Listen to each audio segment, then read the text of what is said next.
Update sa batang si Stephanie Reyes. Napaka-sharpshooter na ng batang to. Sunod-sunod na pumukol ng tres nang walang mintes. Ito na ba ang unang magiging Pinay na makakapasok sa WNBA balang araw? So nitong nakaraang araw nga, napag-usapan natin kung ano na nga ba ang update sa batang si Tyler Reyes. At ngayon naman ay pag-uusapan natin ang update sa kanyang nakababatang kapatid na babae na si Stephanie Reyes, na pareho silang nagtitraining at naglalaro ngayon sa Amerika.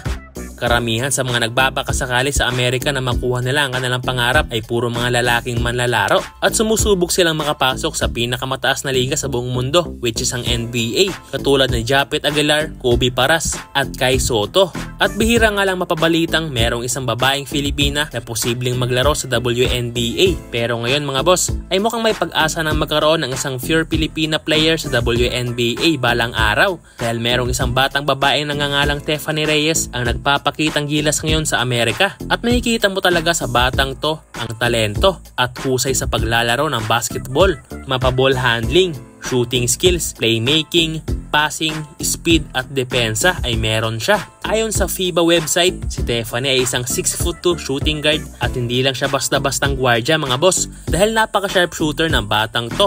Katunayan, kapag naiwan at nalibre si Stephanie ay tsak siguradong papasok ang kanyang tira mula sa tres. Ang kagandahan pa ay nagtitraining siya sa Amerika, kaya mas mabilis talaga ang kanyang improvements. Kaya hindi na tayo magtataka kung mas gagaling pa to sa mga susunod na taon. At meron nga siyang inilabas na video sa kanyang social media kung saan pinapakita dito ang kanyang shooting ability, dahil sunod-sunod lang naman na tres ang kanyang binitawan.